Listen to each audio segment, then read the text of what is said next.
When we talk about close calls in the history of Rome, nothing comes closer than the moment Hannibal Barca stood on the doorstep of Rome itself, a heartbeat away from changing the world forever. It was the Second Punic War, the year 218 BCE. Rome thought herself untouchable until a young Carthaginian general did the impossible. With an army of seasoned veterans, mercenaries, and his legendary war elephants, Hannibal led his men across the Alps.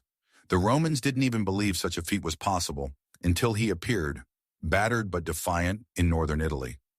For 2 years, Hannibal rampaged up and down the Italian peninsula. He struck from the shadows, picked off Roman forces, and refused to give them the decisive battle they so desperately craved. His strategy was simple: break Rome's spirit, starve her of resources, and turn her newly conquered allies against her. Rome wavered. Many Italian cities had only recently fallen under Roman rule, and after Hannibal's early victories, more and more were willing to switch sides. But eventually, the Romans forced the showdown he'd been avoiding. In 216 BCE, the armies met at Cannae, a battle still studied today for its perfect execution of double envelopment. The result? Catastrophe. Rome lost as many as 50,000 men in a single day. The core of the Roman army, the pride of the Republic, was obliterated. Panic spread like wildfire through the city. For days, Romans believed everything was lost. The Senate debated evacuation. The streets seethed with terror and confusion. Surely now Hannibal would march on Rome and finish the job. But Hannibal paused. His army was victorious, yes, but bloodied and exhausted. Many of his best men were wounded. Rome was still a mighty fortress, its walls tall, its spirit unbroken. Hannibal sent envoys to negotiate peace, but the Romans, stubborn to the last, refused. Instead, Rome mobilized. They called up every able-bodied citizen. Slaves were promised freedom if they fought. Even in the city's darkest hour, the Roman spirit proved impossible to break. Hannibal shifted his campaign to the south, hoping to draw reinforcements from Carthage and secure fresh supplies. For a time, he ruled southern Italy. Great cities like Capua opened their gates to him. Yet from 215 BCE, Rome found its answer: Quintus Fabius Maximus, the cunctator, the delayer. Fabius rewrote the playbook.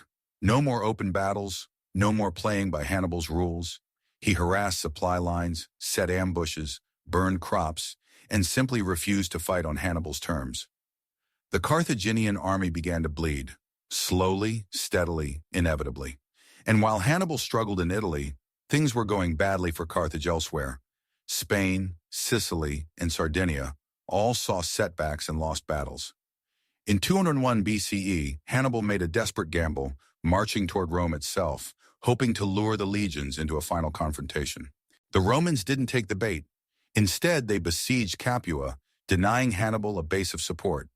Outmaneuvered, he was forced to march north, seeking to unite with reinforcements led by his brother, Hasdrubal. But Rome intercepted the Carthaginian plans. Hasdrubal was ambushed and destroyed at the Battle of the Metaurus. Hannibal's hopes for rescue died on that battlefield. For 7 more years, Hannibal held out in southern Italy, his army slowly wasting away. Finally, when Scipio Africanus landed Roman troops in North Africa, Hannibal was recalled home to defend Carthage itself. The greatest threat Rome had ever faced faded, not with a bang, but with a long, reluctant retreat. History is full of what-ifs, and nowhere is the question bigger than at Cannae. Rome was on the edge, the city paralyzed by fear. But what followed wasn't collapse, it was resolve.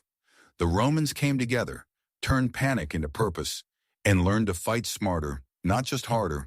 That's how Rome survived Hannibal. Not with luck, but with grit. The spirit of a city that refused to die, even when all seemed lost.